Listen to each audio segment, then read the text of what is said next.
Hello, fans, and welcome to This Day in Baseball, where we're going to bring you a full radio broadcast of today's game. And before we do that, I just want to thank Classic Baseball Radio, and there's a link in the notes where you can check out their full channel. They have many great radio broadcasts. And while you're listening to today's game, if you want to check out much more about the game and the players, look on the links below, and you're going to see links to player pages, the date the game happened, the year it happened, and the play-by-play. Enjoy the game, and check out the links while you're watching the game, and please don't forget to hit the subscribe button so that every time new content comes out, you're going to get that firsthand. And thank you again for checking out This Day in Baseball, and enjoy the game. Barton is going out to the mound. El Mavallo going down to coach at first. Salihemus at third for the Indians. And coming on now, sorry he wasn't with us yesterday. One of the few clinches he's ever missed. The voice of the Yankees, Mel Allen. Thank you very much, Phil. And a football game. Right now, my little nephew, about 2 years old, seeing his first baseball game. Phil, you may not shoot himself. Exciting. And my niece is 6. Hi, niece. You know, a lot of kids have a lot of fun coming to the ball game. Does them a lot of good. I really think it does. I saw my first game. Oh, by the way, hello there, everybody. I saw my first game when I was about the same age. That's Larry's kid there. When I was about 2 and a half, but I don't remember it. It's about 1,200 miles from here, the Class A League. But my mother remembers it very well because my father had to travel 30 miles from a small mining town where we lived to take me. But he had to attend to some business. And so he told my mother he was a great baseball fan. What business he had to attend to, he tended to in a hurry. Because that night he came back, Mom was undressing me, putting me to bed. Did you have a good time traveling with Daddy today? And she said, I said, yes. And I started talking about having peanuts, soda pop. She knew what had happened.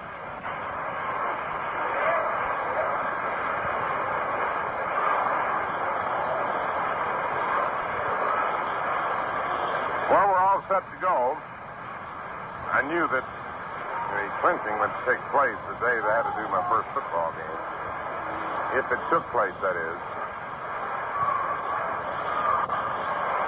Davalillo swings at the first pitch and bounces it to Gonzalez at second. The throw over to Higgins, and there's one away. One pitch, one out. Pedro Gonzalez playing second base. Jim Higgins' boy at first base.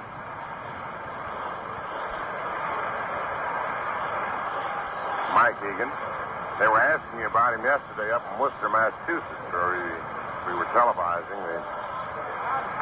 Now the first pitch to Dick Hauser's line to left for a base hit. Jimenez tosses it back into Lynn. Higgins had gone to Holy Cross. Syracuse played Holy Cross yesterday. We televised the game. So they were asking me quite a lot about Mike. And I didn't have too much to tell them other than the fact that he was a fine young man following the footsteps of his illustrious father. Big Bob Chance, the left-hand hitter up. Boughton pitches a fastball at the inside corner for a strike. 0-1.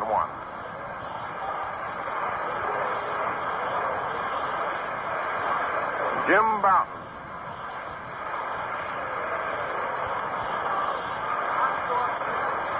Now the pitch. And it's outside for a ball. Jake Gibbs is back to the plate. Jimenez in left, Moore in center, and Blanchard in right. Boughton's delivery, swung on, hits bounce to first. Higgins grabs it, throws to second for one, back to Boughton. Safe. Chance beat the relay back. A good chance for the double play the hard way. Mike took a little too much time in throwing the step. But that's one of the things you learn as you come along. In other words, he took the extra step. Whereas you learn to grab that ball and throw without taking the step. He took the ball and took the extra step and then threw the second. Extra step makes the difference. Leon Wagner. Daddy Wags is bat with 2 down. And the pitch. Swung on and fouled out of the middle of the catcher, Jake Gibbs. Strike 1.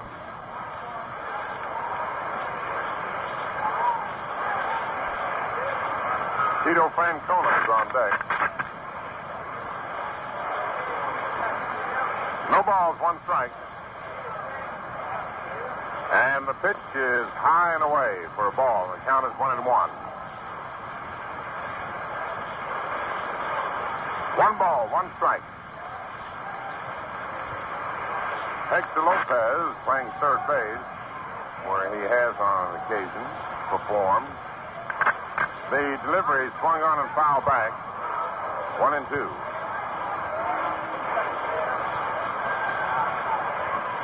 I remember one day Hector had in Kansas City, and he remembers it well, too. There were several balls that were hit to him at third. This was when he was playing with Kansas City. More properly, I should say they were hit through him at third base. The pitch to Wagner swung on. Beautiful changeup. Strike 3. It was one of those days, though, where everybody did things wrong. It's so bad that 15 minutes after the game was over, Lou Boudreau, who was then managing, brought the whole ball club back out on the field, and particularly Lopez, and gave batting, rather fielding practice.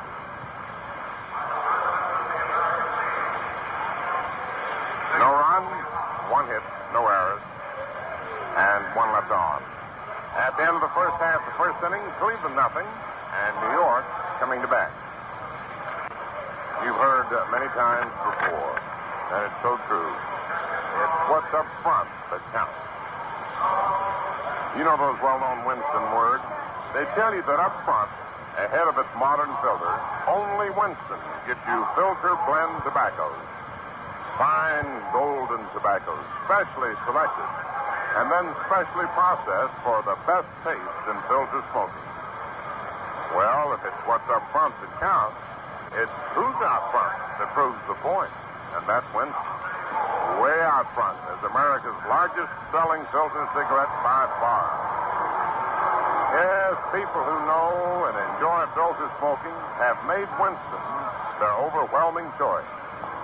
So, if you're looking for flavor in a filter cigarette, why not change to America's best tasting filter cigarette?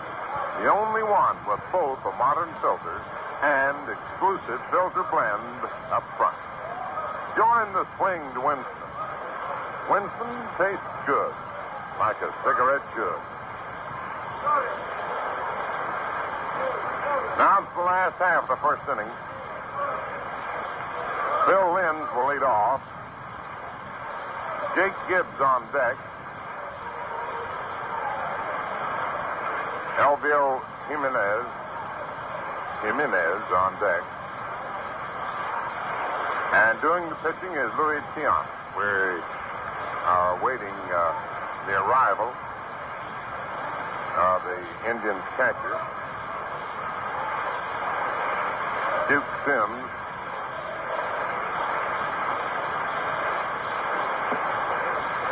A Taskett has lost his big catching basket. But he'll be up in a minute. You know, with Gibbs on deck, it reminds me that there have been very few catchers in the history of baseball that ever hit second. One of them was Mickey Cochrane.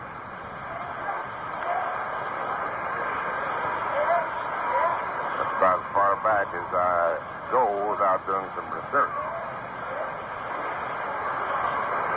I only got to see him play a couple of games. That was before I got into this business. But I do know that he hit number 2 in the order.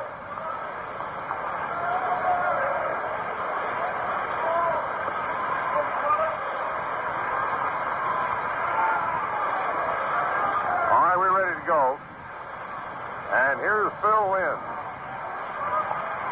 Batting .252. Right-hander Louis Tiant delivers. The pitch swung on and missed. Strike 1.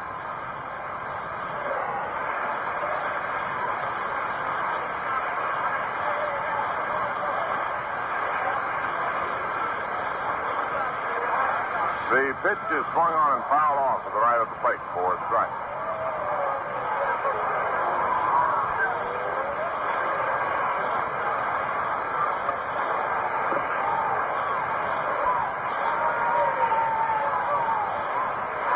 The pitch is swung on and fouled down the right field line, and the ball is fading out of play.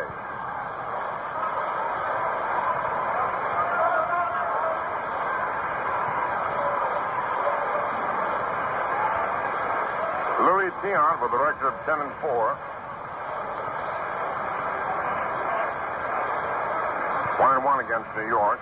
He's low with his next pitch, and the count is 1-2.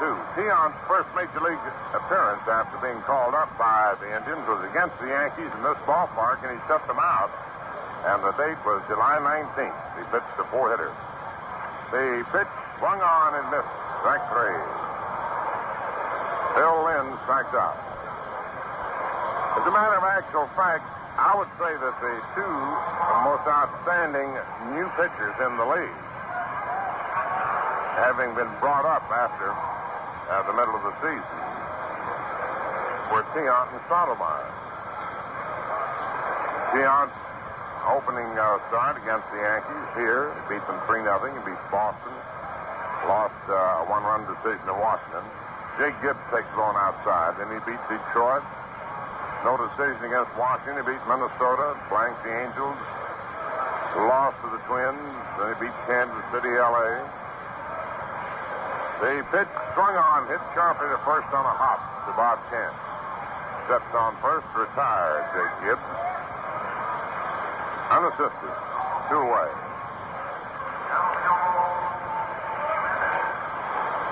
And then he had 3 straight decisions, 3 straight appearances where there were no decisions in which he was involved, but 3 one-run games resulted. Then he beat the White Sox and the Tigers. Lost the Yankees in relief. Lost the Orioles by 2 runs, then blanked the Red Sox. Elvio Jimenez hits the first pitch to short. Hauser up with it, throws the chance in time, and the side is retired in order. No runs, no hits, no errors, no one left on. At the end of the first inning, the Indians nothing, and the Yankees nothing.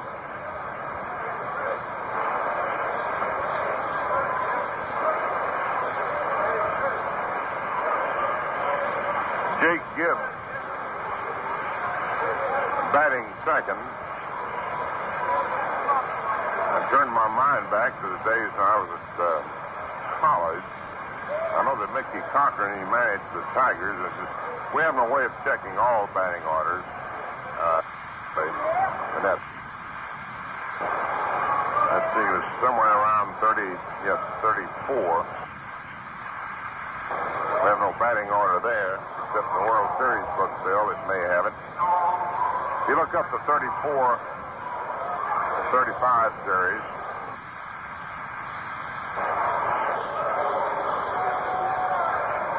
Mickey Cochran managed the Tigers in 35.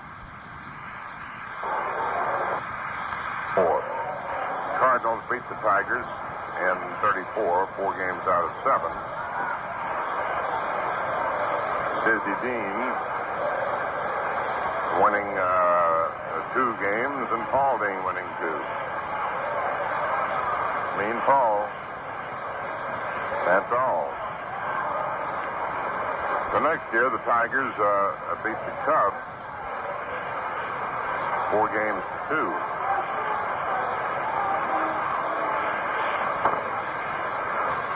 We're ready now with the first half of the second inning. Tito Francona swings to the first pitch, grounds it to short. Up with it is Phil Linz. The throw to Mike Egan in time.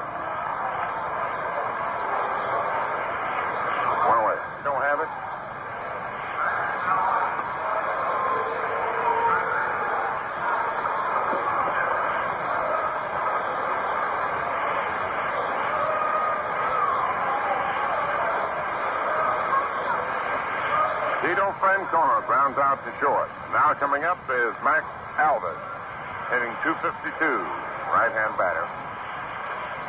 Jim Bouton delivers, and it's low for a ball. We have nothing to report elsewhere in the American League as yet. Washington, Boston, Kansas City, Chicago, Los Angeles, and Minnesota. Pitch is low and inside for a ball. The count is 2-0 on Alvis. The only game scheduled. While in the National League, of course, after a bit, the Mets, the Cards, Phils, and Reds will be playing. The pitch is right in there for a strike, 2-1. To decide whether or not the National League pennant winner will be established today or whether it will have to await the outcome of the playoffs. Pittsburgh and Milwaukee, Chicago, San Francisco, Houston, Los Angeles completes the set. The pitch is swung on and fouled back. Count is 2-2. 2 balls, 2 strikes.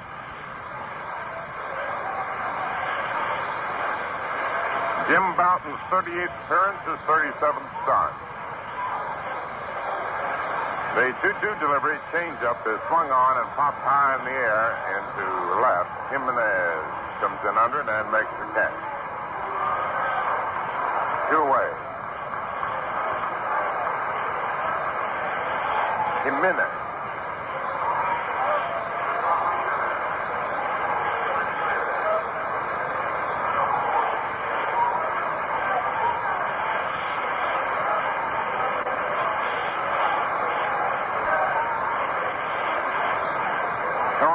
Martinez up, and he takes a pitch for a strike.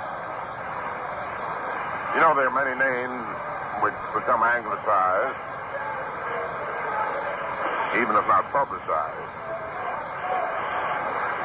Take on a different accent. Pitch is inside for a ball, 1-1. Many people call themselves Martinez. Martinez is his pronunciation. Ramos, the proper pronunciation is Ramos. The 1-1 delivery, swung on and fouled back. But there are those whose parents have been here before them in this country, or they're either second generation or third. Lou Boudreau, for example, they would say. But actually, he pronounced it Budrow. The 1-2 pitch right in there, called strike 3, and the side is retired.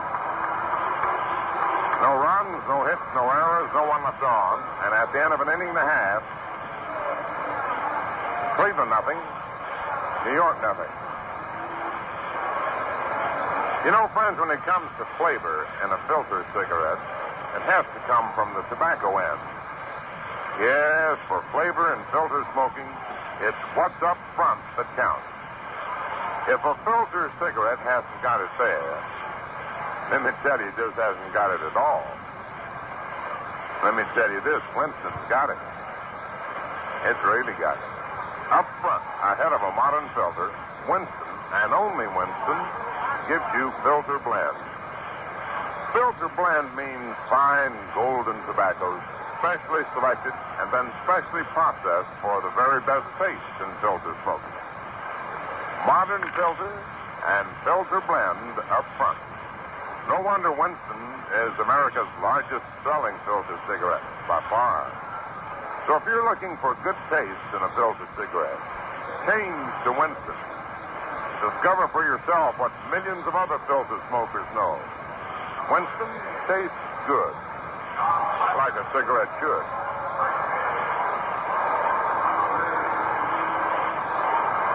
John Blanchard leading off in the last of the second.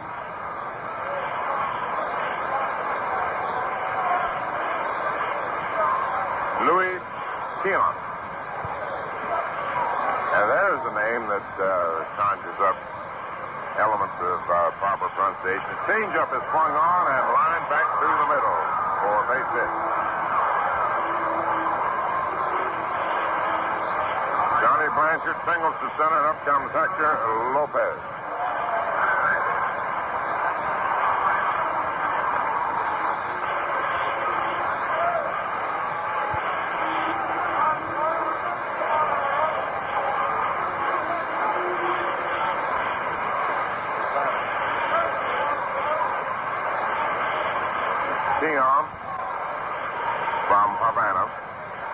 Renato Lopez from Panama. 1 ball, no strike.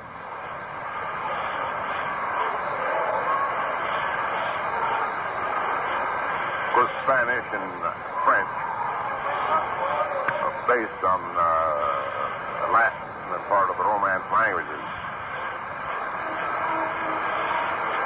So over to first, and the runner's back. I dare say there was a time when Johnny's forebears pronounced the name Blanchard. Could have been. Blanchard leading away from first, and the pitch swung on and hit foul down the right field line out of play. The one name I always remembered, though, from school days was spelled Cholmondeley.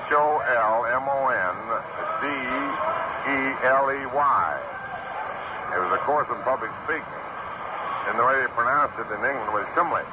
I never could get Chumley out of Cholmondeley. The 1-1 pitch. Swung on a little tap. Hit slowly toward Chance. Chance up with it. Flips to Tiant, covering first in time. But the point of the whole matter is that regardless of spelling of proper names, there is no standard of pronunciation, really. It's how you want to call it. We had a pitcher with Detroit, you'll recall, named Art Houteman. Houteman, who for many years, for a long while at least, not for many years, everybody called him Houteman. And just standing with him one day on the Tiger bench, I discovered that he preferred Houteman. Mike Hegan up as Blanchard reaches second. Hegan bats left-handed. Tiant's delivery is outside for a ball.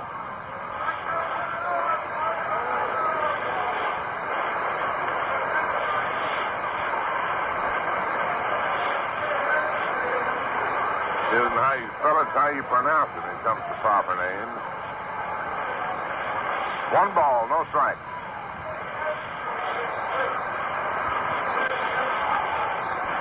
The delivery to Hegan is high and away.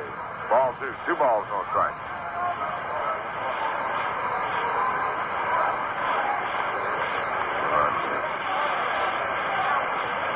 We've just discovered now, doing a little research, that once there was a catcher, as we go back in retrospect, who led off. Roger Bresnahan, and he was a great one. But the Giants. The delivery, high and away for a ball. The 1905 series. And those are the only lineups that we have access to. I'll say one thing, Roger Bresnahan had to be a great catcher because it takes 2 to tango, you know. And he caught some great ones like Christy Mathewson. Big 6. 3 balls, no strike on Mike Hegan. And the pitch. High and away, ball 4, and he walked.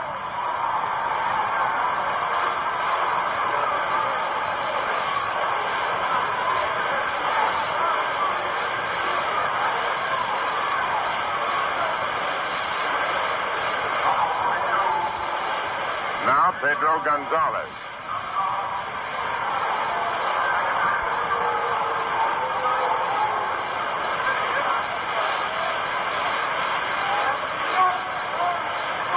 Gonzalez, the right-hand batter. Blanchard on second, Hegan on first, 1 out. Louis Tiant ready. And the pitch. Swung on. There's a high pop into medium center. Davalillo moves in under it and makes the catch. And they're 2 away. Up comes Archie Moore.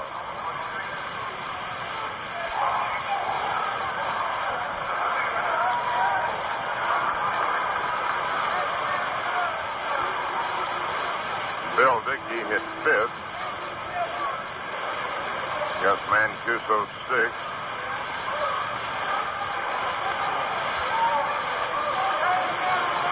Gabby Hartnett hit 4th.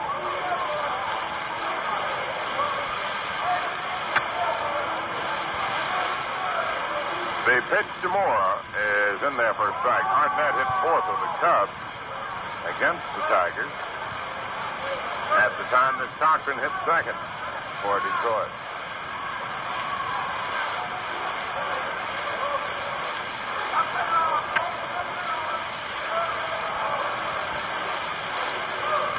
Louis Tiant to the stretch, 2 down, 2 on. The pitch is swung on and looped into left field. Wagner chasing, he can't get it. The ball is high. Around third comes Blanchard in the score. Into third goes Hagan, and into second goes Archie Moore over the slash double to left, and the Yankees lead 1-0.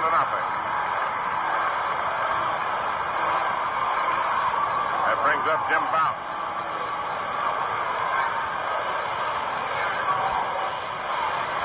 Jim Bouton, who last year won 21 and lost 7, and with a bit of a break, could have been a 20-game winner already. He's been a hard worker. Record of 18 and 13 going into this game. Runners on second and third and 2 outs. Tiant's pitch is swung on, and it pops up. Third baseman Max Alvis, and then the shortstop Dick Hauser gets over, and Hauser makes the catch. 1 run for the Yankees. 2 hits. No errors for the Indians. 2 left on for New York, and at the end of 2 innings of play, the Yankees won, the Indians nothing. As we go to the third inning, Duke Sims will lead off. Louis Tiant follow, and then Davalillo. Always at the end of the year, we like to express our appreciation to many people. And this year, again, our thanks to Dan Topping, Del Webb, and Arthur Friedland of the executive staff. The pitch is in there to Duke Sims, to Ralph Howick and Dan Topping, general manager and assistant to general manager, Jack White, Johnny Johnson, George Pfister, director of scouts, farm director of the minor league clubs, and assistant to the farm director. And the secretaries to the group, Ann Duran, secretary and office manager for Mr. Topping, Clyde Winfield, Francis Hanahan. The pitch is swung on line, Soliday into right field, but foul. Marie Holland, Francine Smith, Kathleen Jackson, publicity director Bob Fischel, Bill Guilfoyle, and Jackie Farrell, Connie Fernandez and Madeline Engelhart, secretaries, and Nola Tracy, telephone operator and receptionist at the downtown office. Here at the stadium, Bruce Henry, a former road secretary and current stadium manager, Dan O'Sullivan, chief of security. Now the pitch to Duke. Change-up is swung on and missed. Strike 3. Duke Sims. Tom O'Brien of the press gate, Jim Conti, the receiving clerk, Gus Penka, and George Smelter, electricians, and Annette Colangelo, secretary. Controller Joe Carson, his assistant Stardy, and Don Green and Ray Taggart, and the accounting department, along with Louise Schelling, Secretary Helen Smith, payroll clerk Helen Madigan. Now Louis Tiant takes the outside. And in the ticket department, Jimmy Gleason, ticket director, Mike Rendine, season box director. And in the department, Joe Carey, Paul Cherenay, Charlie Egan, Clem Jerkins, Louis Morales. Next pitch is swung on, a high drive into deep right, and the ball is into the right field stands for a home run for Louis Tiant. The ball just kept tailing over. Tiant, first Major League homer, ties the score at 1-all. And as he trots around the bases, we'll continue to trot around our bases of thanking folks who've worked hard around here. Pat Lee, John Scanlon, Frank Kalanya, Carmine Rendine, Paul Hanahan, Betty Rosenblum, and Greta Neville in the ticket department. Joe Bryden, secretary. Davalillo takes the strike. Pat Taggart, secretary. Bill Ackman, special services, and Loretta Herman, secretary to that department. Davalillo swings and lifts a high foul off third. Lopez after it under it and one-handed near the barrier, which retires Mr. Davalillo. Hard-working folks on the switchboard at the stadium. Rita Major, Mabel Deary, and Mary Kane. Office messenger, Jim Crowley. Mailroom and office clerk, Anthony Sigler. Scouting department, Bill Skipp, director of scouting of the eastern area. The pitch is low to Dick Hauser. Harry Hesse, Frank O'Rourke, Arthur Deedy, Randy Gumbert, Bill Yancey, Bernie Oates, Frank Novosel, Tom Kane, and Bob Decker. Next pitch is in 4 strikes. Road Secretary Bill Burgess. Club doctors, Dr. Sidney Gaynor, Dr. John Gutt, nurse Catherine Pollard. Next pitch is swung on, hit back through the middle for a base hit. Club trainers Joe Stories and Don Seeger. In the background, but in the foreground, keeping a team in condition. Clubhouse attendants Pete Sheehy, Pete Trevedy, Nick Torman of the visiting clubhouse. Bat boys Tony Florio and Greg Cahoon. Press box custodian Joe Barraskills. Man on the public address, the fine boys Bob Shepard. Western Union operators and directors Howard Smith, Lou Hollander, Saul Habel, and Herb Mandelbaum. Bob Chance up, lifts the first pitch high to right. Blanchard under it, makes the catch at the barrier. For the Allied service that is here, Jimmy Esposito, superintendent for Allied, and we'd like to thank them.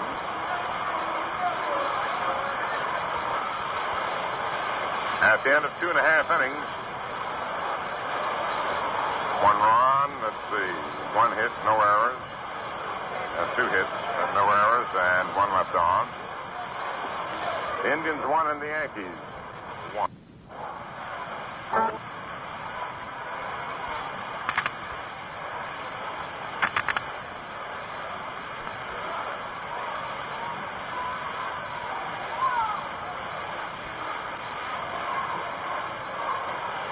In the last half of the third, Bill Linz leads off. Linz struck out in the first inning. Takes a pitch for a strike from Louis Cheon. 1-all the score. Pitch is swung on, bounced to short. Nice high hop to Hauser will throw to Chance in time.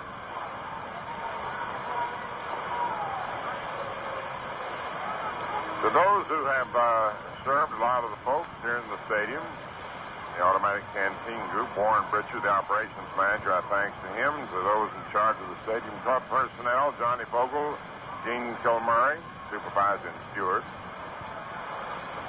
And to the fine men in blue who maintain order outside.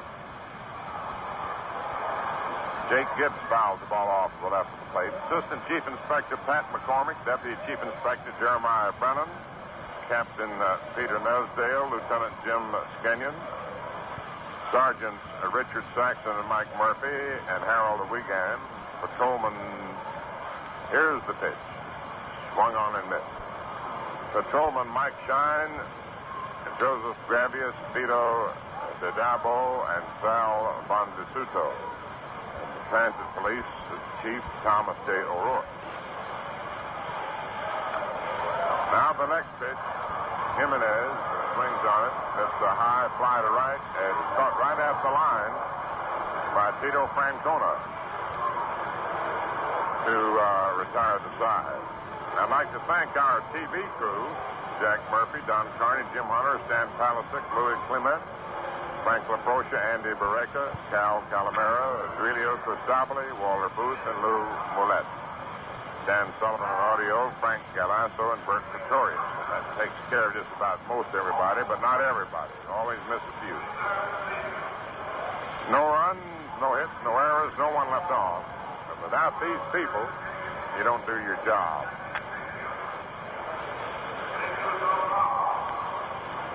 Right now, I'd like to say that the next portion of this game will be brought to you by Ballantine Beer. Beer after beer, the most refreshing around. So smile, settle back, and enjoy baseball and ice-cold Ballantine beer. Jim Boughton has had it. Just taking a 3-inning workout. Now as we get ready to move to the 4th inning of a 1-1 ball game, all set to move in, the old redhead, Red Barber. Mel, how did it seem to be back in football yesterday? Very fine. In fact, it was an excellent game from the standpoint that the underdog surprised and held the top dog in check for 2.5 quarters, but it happened to be up at Holy Cross, and a lot of folks were asking about Mike Egan, who went to school up there. And as you know, Holy Cross sent more men, perhaps, to the major leagues than any other university. So they still talk baseball even during football season up there. Okay, boys. Now we move along into inning 4. And we have Leon Wagner first up for the Indians. We got a 1-1 tie going here at the stadium, last day of the season. The curtain is coming down, and we'll have action here again. Game 3 of the World Series, and there's no man alive can tell you when that'll be. Wagner hits a high pop fly. Second baseman Gonzalez is under easily, and we have one down. Oh, my goodness. Busy talking to Mel about football. Hal Rennick has come on. Yogi said he was going to pitch his start about just 3 innings for a tune-up. Yogi got the blanket off some of the fellows who've been in the dugout. He sure kept the heat on those regulars, didn't he? I bet you Elston Howard didn't know what to do with himself in the dugout. There's a high fly ball hit by front corner out into short right field, and there is the second baseman Gonzalez on the list. So 2 up, 2 pump out. Hal Rennick has taken over for Boughton. 1-1 ball game. Rennick will pitch 2 or 3. This is game number 41 for Rennick. He's won 6 and lost 4. Got had a little arm trouble in the middle of the season. In fact, Yogi's whole bullpen flat out on him. This wasn't an easy opponent to win. In fact, I've heard a lot of the Yankees say that they regard this as the toughest one that they ever won. The hitter is Max Alvis, the right-hand batting third baseman. Rennick throws him low outside, ball 1.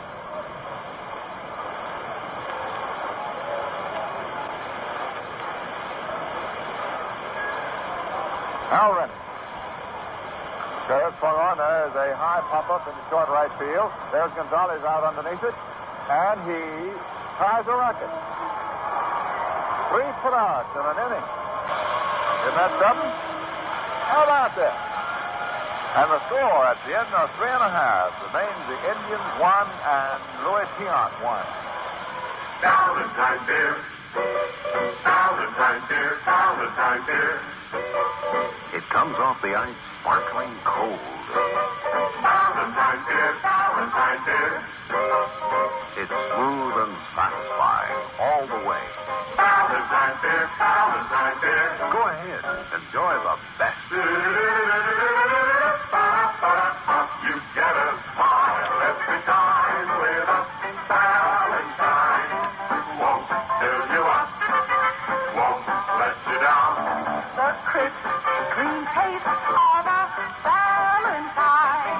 Won't fill you up, won't let you down. So get a smile every time with a Valentine. Won't fill you up, won't let you down. Wow, what a beer! That's Valentine.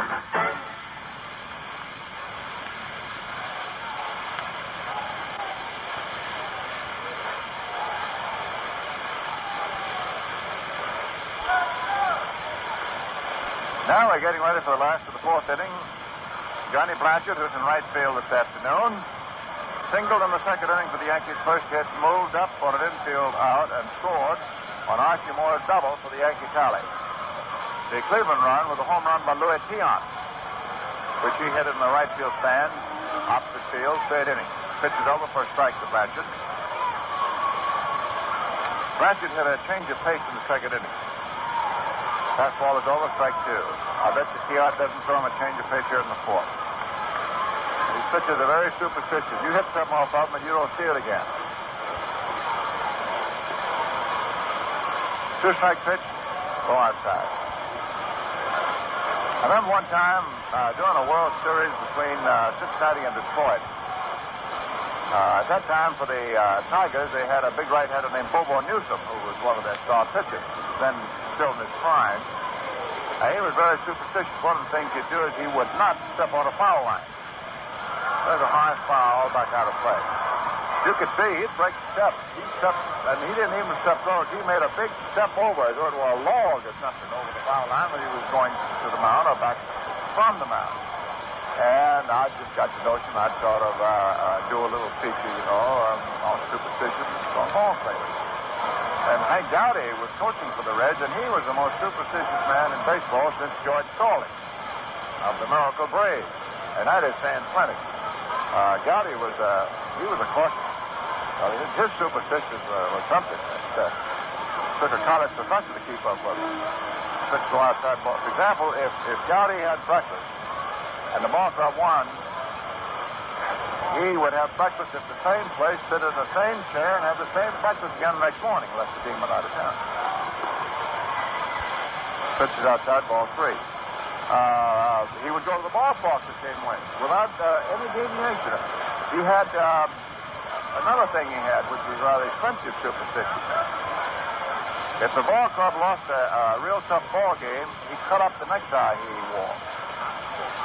That was that. Pitches low, ball 4 to Blanchard. And I remember in this World Series that they were playing the Tigers. That would be in 40.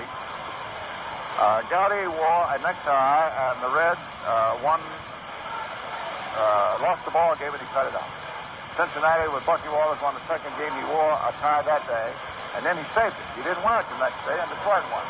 In other words, on every day that Detroit won, Gowdy wasn't wearing this particular tie, and for the first 6 games, through the first 6 games, every day that he wore the tie, the Reds won. So the series went into 7, 3-3, and he'd worn the tie 3 days, and all 3 days it worked. And do you know that the ball club, at the end of game 6, in a body, demanded he wear that tie the next day? And he did, and Cincinnati won it. Of course, I'm not saying that Derringer, who pitched it, didn't have anything to do with it. It's a mouse, but that was a series that Bucky Wallace kept the Reds alive until Derringer finally won in the 7th. But the way human beings are, they only remember that Derringer won the 7th. So Wallace happened to win 2 that couldn't have gotten away. But we don't think that way anymore. There's a pitch off the catcher's mitt, and Blanchard goes down to second base. It's a wild pitch.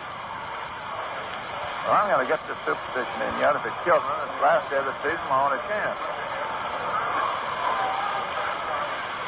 So I was trying to talk to ball players and remembering the Gowdy stuff, which was going on, and Bobo Newsom, and I finally said to Hank Greenberg, Hank, do you have a superstition? And he said, yes, I have a very strong one. Well, I said, would you tell me what it is? He said, no, certainly. Every time I hit a home run, I carefully touch every base. So I quit. That was enough for me.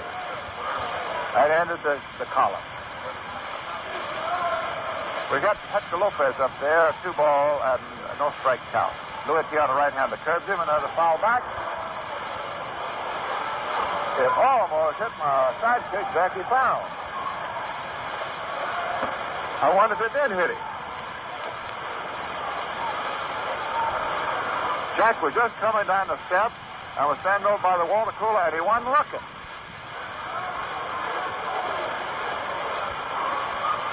He waved. He hit him on the right arm, but he waved. He's grinning. Well, I tell you, we get these foul balls back in here. There's strike swinging, strike 2. The first thing you tell anybody, the first time that you know that they're coming out here to work, or spectator, is for goodness sake, don't ever take your eye off that baseball. We've had 2 statisticians looking at the Western Union printer turn their head and get hit in the head. Jack, did it hit you right on the arm? If it hit me in the head, it wouldn't have hurt, Brad. It hit me in the arm, the forearm. Is this the first time I've ever been hit up here? I won't be able to pitch tomorrow. Yeah, that's the first time I've ever been hit. Well, Jack, how many years? Since 22 years. Well, you know what you did? And you broke the rule. You turned your head and you weren't looking. That's right. You were coming down the stairs. That's right. I sure did. One of the principal rules, the cardinal principles up here. Well, now listen, boy, don't get hit anymore because I need you. Now we got Hector Lopez in a 3-2 count. This is a strange season, isn't it? An umpire got hit the other night in St. Louis. Now Farrell gets hit up here where he's been living for a couple of decades. Strike 3, curveball. Lopez is struck out, and we have one down, last of the fourth.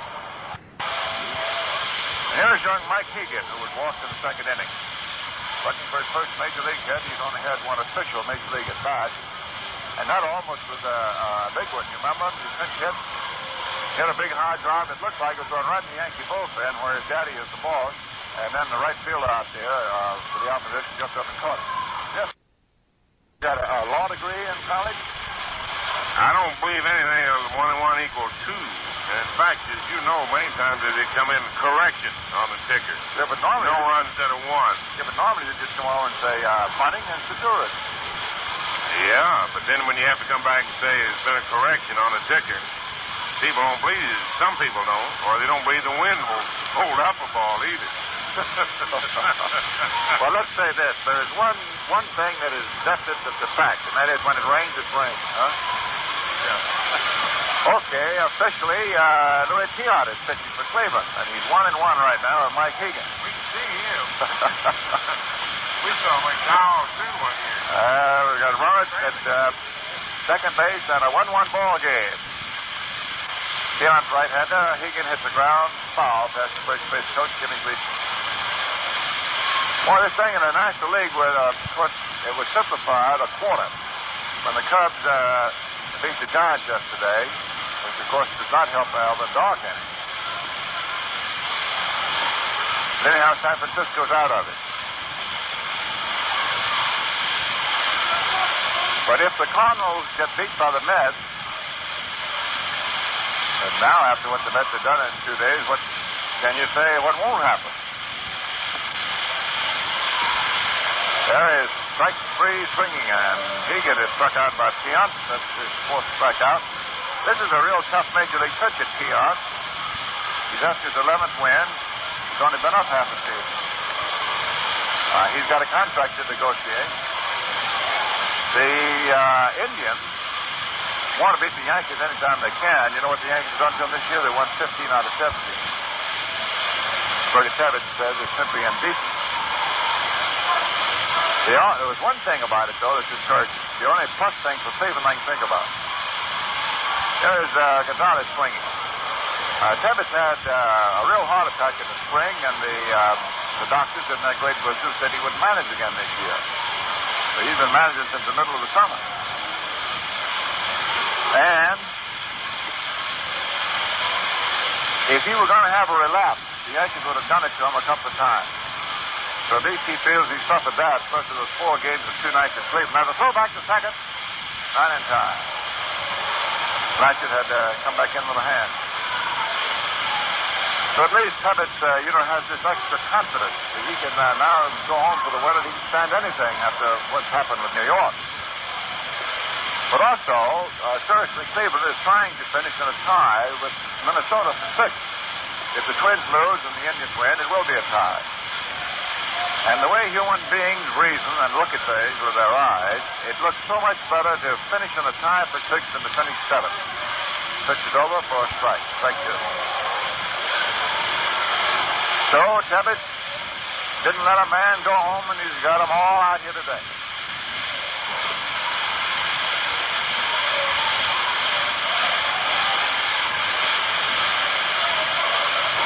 Now, let me see. I'm going to borrow Mel's phrase. Officially, Cisco is starting for the Mets and Simmons for the Cardinals. 2 strikes pitch. Swung on and missed. Curveball.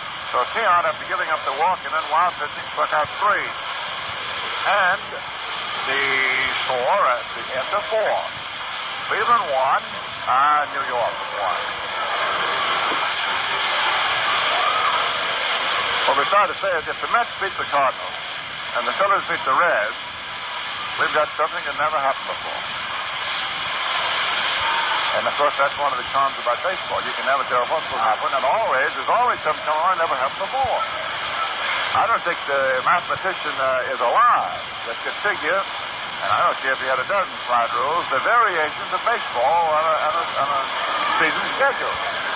You could have a three-way playoff. And my understanding is that it's a round robin. In other words, everybody plays everybody once. Then they start it again, and the first team that loses two hollers up. Then the next team that wins two has it. And they get to play with the Yankees. It's a lovely prospect, I'm sure. Well, the stadium will seat what? Up in the 60,000.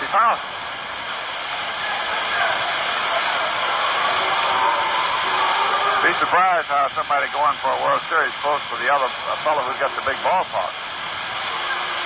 Now, I don't understand it, but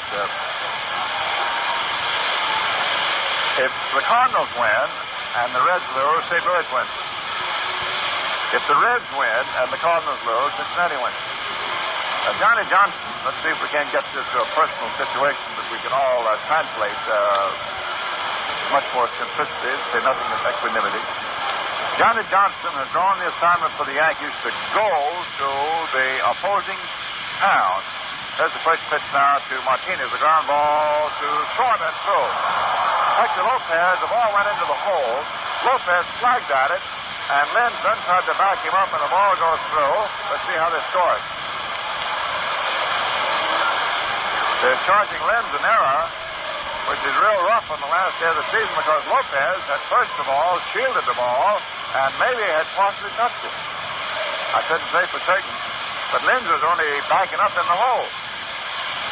And Martinez can run. Well, I guess Lenz, who is, he had his harmonica taken away from him, I guess he doesn't mind another error. He's going to be in the World Series anyhow. So Martinez is on. Usually on the last day, people are generous. Wonder how Rizzuto scored it over there on TV. He's pretty quick about these shortstops. He watches out for him, boy.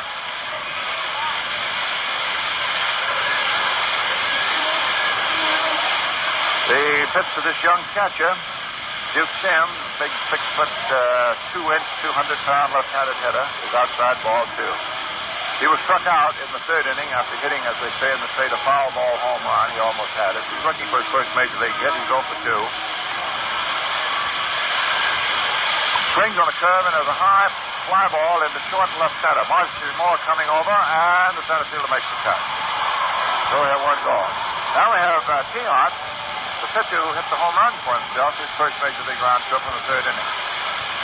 We get back to Johnny Johnson. He's got to go to wherever the opposing team of the World Series is, because he's been given the assignment of getting out there pronto and getting the Yankee allotment of tickets and distributing them.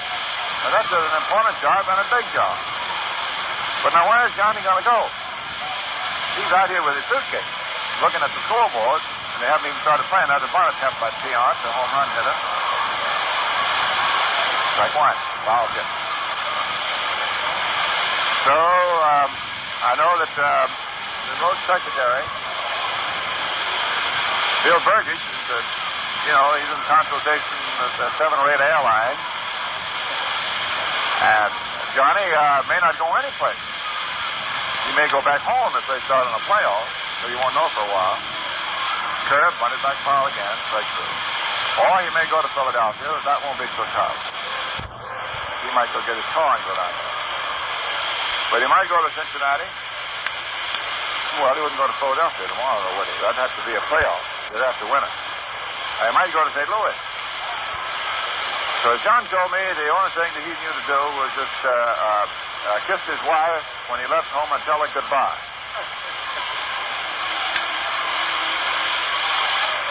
Curve is outside. Ball one. Mr. Berra, and there's one supreme virtue that Yogi has, and that is sublime, simple realism. No ifs, ands, or buts about Yogi. As far as he's concerned about tomorrow, the Yankees are going to work out here at the stadium. Serious. Curve is in for call strike 3, and Tiant is out, and 2 men are gone. First strikeout for Rennie, who's the second Yankee pitcher. Yogi is working through his squad today, of course, in particular tuning up his bullpen, pitching staff. He had about in the first three. Now he'll fix Abolilo. Little center fielder with that turned around stand, feet close together, forward foot right up against the plate. If you drew a line between this left-handed hitter's ankles, it would project itself right to the third baseman. That's how turned around he is. It looks like he's locked. But then when he steps forward, he unlocks. Pitches wide, ball one.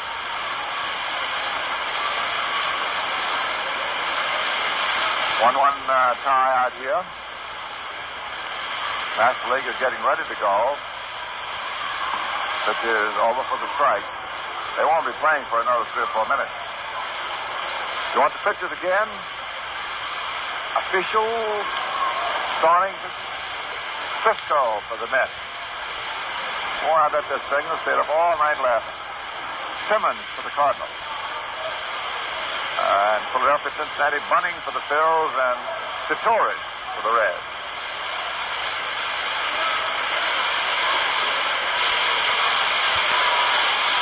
One pitch, the runner goes, and there's a foul back. So, you got to send Martinez back to first. Start him again. 1-2.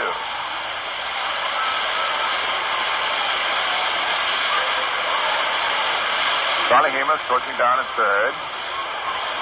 El Mavallo coaching at first.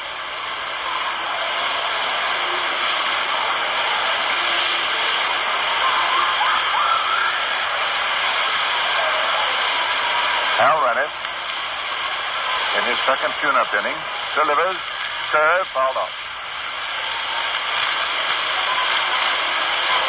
Speaking about Davalillo having an unorthodox stance,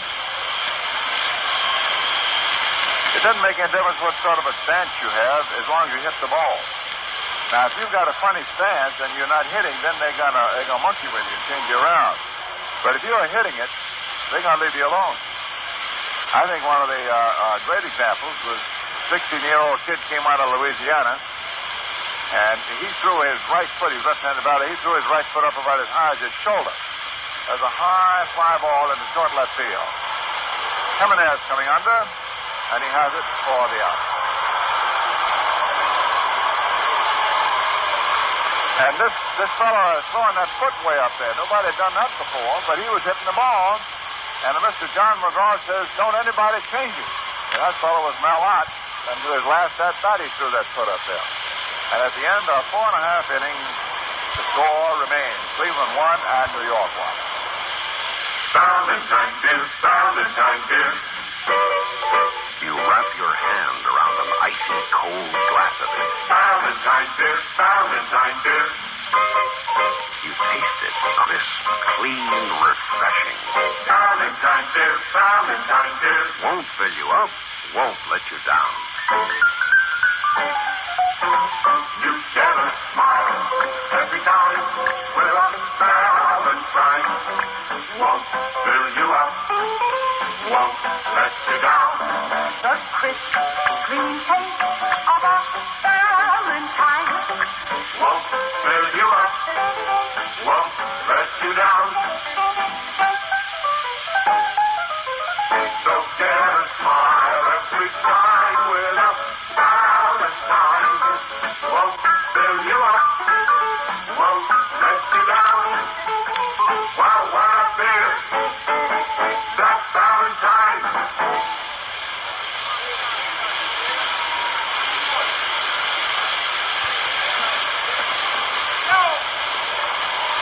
Last half of the fifth inning. Archie Moore, Al Rennick. If you want him to go another inning, or he may put up a hitter and bring somebody else from the bullpen. Barrow's calling the shot. Anyhow, Moore takes the pitch over for a strike. Louis Tiant not fooling around. He wants his 11th win.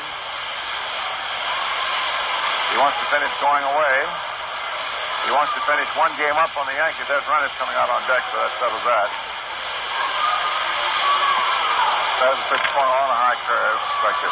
Well, to all practical purposes, it settles it. I mean, Yogi can still call him back and send up somebody, but the chances are, if he was going to make the move, considering the situation as it is today, he would have the hitter out there and not Rennick. Fastball is high. Ball one. In the Kansas City-Chicago game, the White Sox have to win this to have undisputed second place. If they lose it, then they've got to split the money with the Orioles. There's a high fly ball in the short left field. The shortstop, Hauser, going out. Waves everybody off this.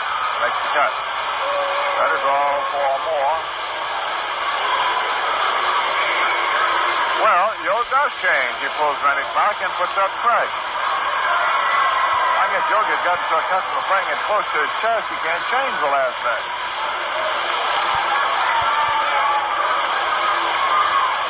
Well, maybe he wanted Rennick to have the experience of the lead going out to be on the on-deck circle and find out where it is. Anyhow, Tush is going to hit for him, and that's 2 innings for Rennick, who had 3 for Bowden. And Papa Hegan has got the bullpen going out there. Tush is coming up against Peoff to hit left-handed.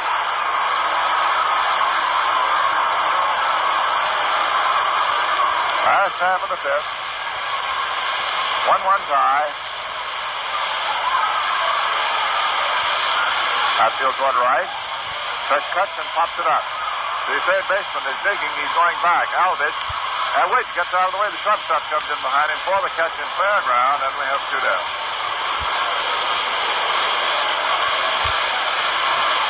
Phil Lenz, who has struck out, grounded out. The only one of the regulars who's starting today, and of course with Kubek having the bad right hand, Yogi didn't have any choice.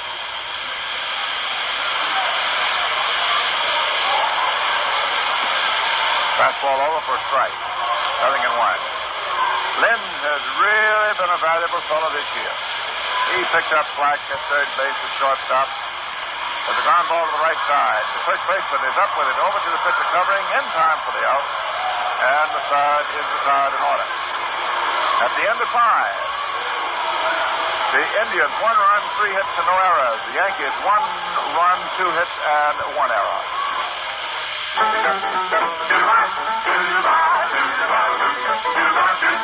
Looking for flavor in a filter cigarette? Change to Winston. Yes, if you're looking for good taste in a filter cigarette, change to Winston for flavor in a filter cigarette. Take it Winston, because Winston tastes good like a cigarette should. Winston tastes good like a cigarette should. Winston is the filter cigarette with flavor, for only Winston gives you both a modern filter and filter blend up front. Filter blend means fine tobacco, specially selected, then specially processed for the best taste in filter smoking. Next pack, make it flavor. Make it Winston, America's largest selling filter cigarette. Winston tastes good like a cigarette should. Winston tastes good like a cigarette should. Change to Winston.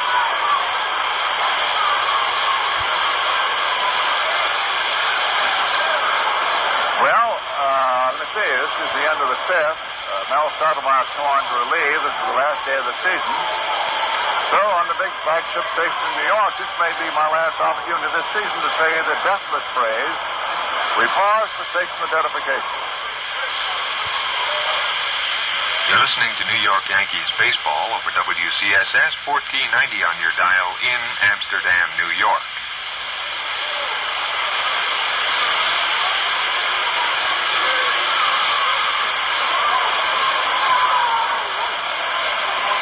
Mel Stottlemyre is coming on for a final tune-up. This is his first time relieving, and there's a very good reason for it. He was too valuable as a starter when they brought him up from Richmond. His first pitch to Dick Hauser is low outside, ball 1. Hauser, a little right-hand hitter, who's had 2 for 2. He got them both off Boughton. Stottlemyre made 12 starts with the ground ball to short. Lenz over to first. 2 hits. Keegan for the out. One down. Stoudemire is being brought up from Richmond August the 11th. And the Yankees started him on the 12th against Chicago. And he beat them. Then they started him against Baltimore and he beat them. That was the turning of the tide, I'll tell you frankly. In his first 12 ball games all-stars, he got a decision. He won 9, lost 3. The ground ball hit back to second base and threw into center field for a base hit. Chances on with a single. This is hit number 4. The Indians in 3 innings got their run and 3 hits off foul.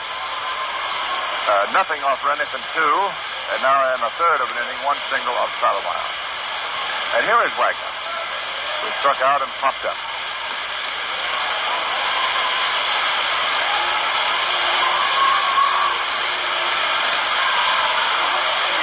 Left-handed batter. Curveball is in. Leon would like to bat in just 1 more. He's got 99. That record looks much more impressive, 100 RBIs. Take the curve, low inside, ball 1. 1-1. Mel Stoudemire, slender young man,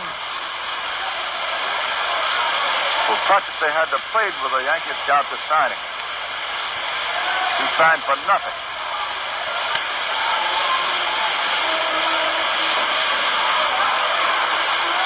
All right. Well, you have stories like that. Charlie Gehringer, the great second baseman of the Tigers, walked into the ballpark. Says, give me a job. Same thing for Del Anderson down at Philadelphia. Of course, after he'd been out there in front of those Wolves for a couple of years, I think he wished he hadn't done it.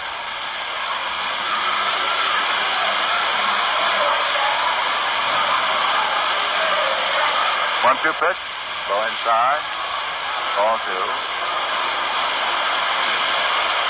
Mr. Rizzuto, was rejected at Ebbets Field by the manager he later played for the Yankees. So he's saying, once he was too small, then the next time they said, don't put on any more weight. Wagner swings, misses, and strike 3. 2 down, top of the 6th.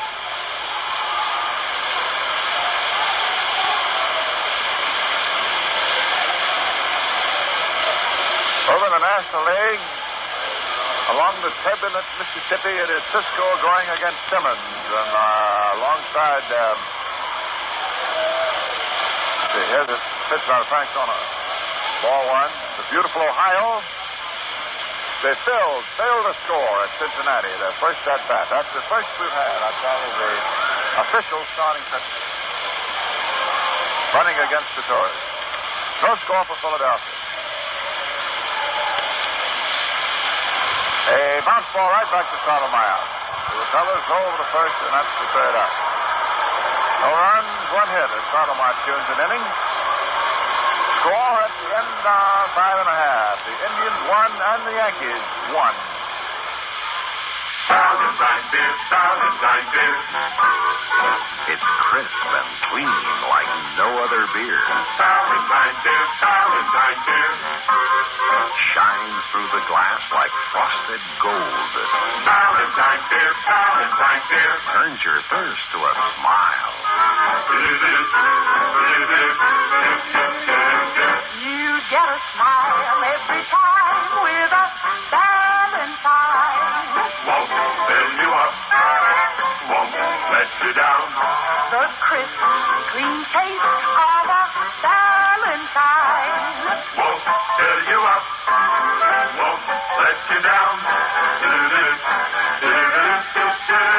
So get a smile every time with a Valentine. Won't fill you up, won't let you down. Wow, what a beer! That's Valentine.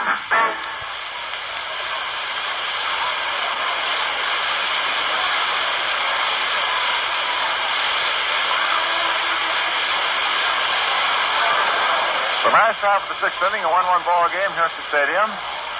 And Jake Gibbs is first up. The Yankees converted him to a catcher a couple of years ago. Left-hand hitter. He's off for 2 today. Right-hander Louis Tiant, who means business with Cleveland, delivers. It's a high fastball that Jake just did check his swing on. Tibbetts has all these regulars in there. He wants to finish in the top of 6 if he can. He'll have to win today, and the Angels will have to beat the Twins for that to happen. The Mets didn't score in the first inning in St. Louis. Gibbs takes a cut, doesn't get it. 1-1.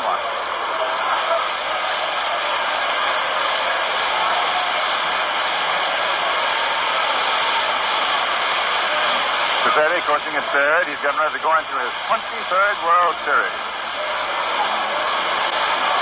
Jimmy Gleason coaching down at first.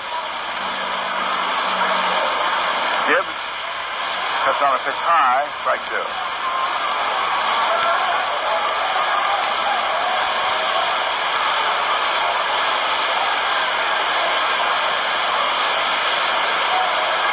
Tiant pumps. Right-hander's pitch is swung on as a high fly ball into short right. Francona loping in. He's under it.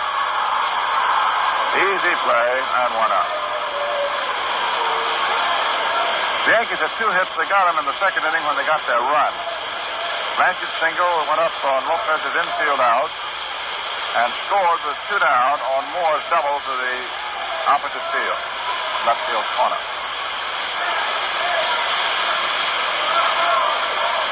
And here is Elvio Jimenez.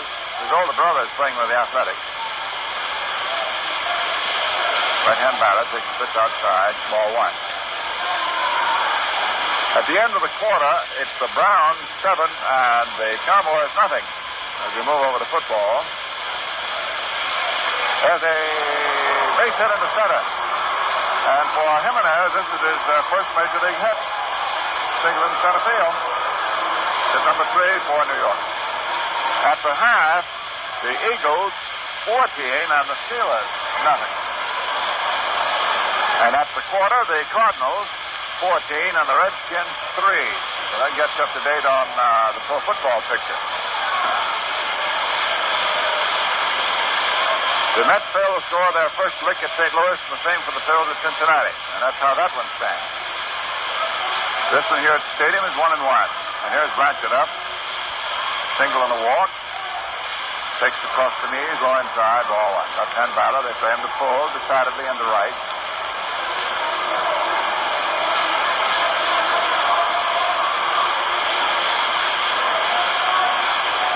Tiant throws first, nothing doing. Chance returning.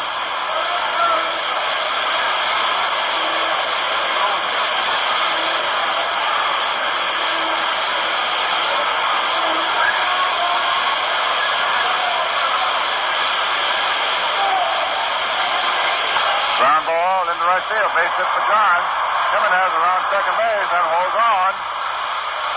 He doesn't risk it on Francona's arm. So a single to right. So Blanchard is 2-4-2. Yankees are at first and second. 1-1 ball game. Each side now has 1 run, 4 hits.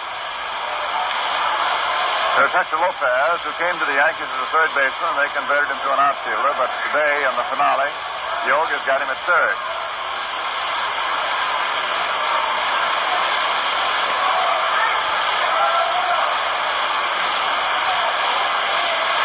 Outfield straight away.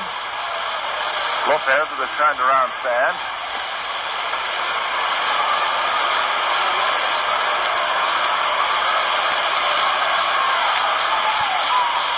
Curve is good on the outside. Slow curve ball. Nothing in 1. Tiant ought to be able to throw a curve ball. His daddy used to pitch around these parts, and he was quite a curve ball operator, they tell me. I guess he taught the boy how to throw it.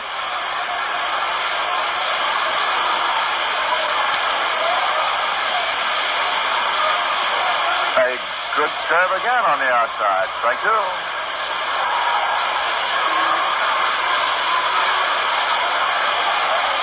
Had a visit with Bill Skiff before the ball game, and I see Johnny Milne over there sitting down and had a chat with him. They have been out scouting. They were on the Cardinals some. They were on the Phillies earlier. And they concentrated primarily on the Reds recently. They've got the book on Cincinnati, and they brought it in. There's a foul ball out of play. Mayo Smith is still with St. Louis.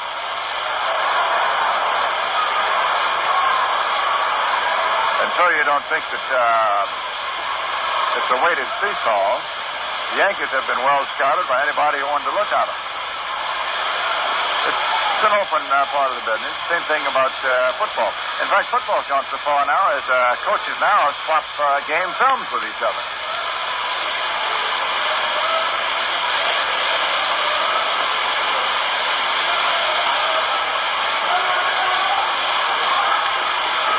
Two-strike pitch, inside. You know, it used to be when you went out to do a college football game, you were hard-pressed. You didn't have time, you didn't have money to go to the visiting team's campus and talk to their coaches and look at their film. They used to really guard that film very jealously. The only time they would show it would be after the season in front of an alumni they hoped to give $500,000. And so you'd go to the home team and you'd look at their film and talk to their coaches. There's another foul back. But this past fall, when I was doing some regionals for CBS, you'd go into a place and they'd say, well, whose film you want to see first, ours or theirs?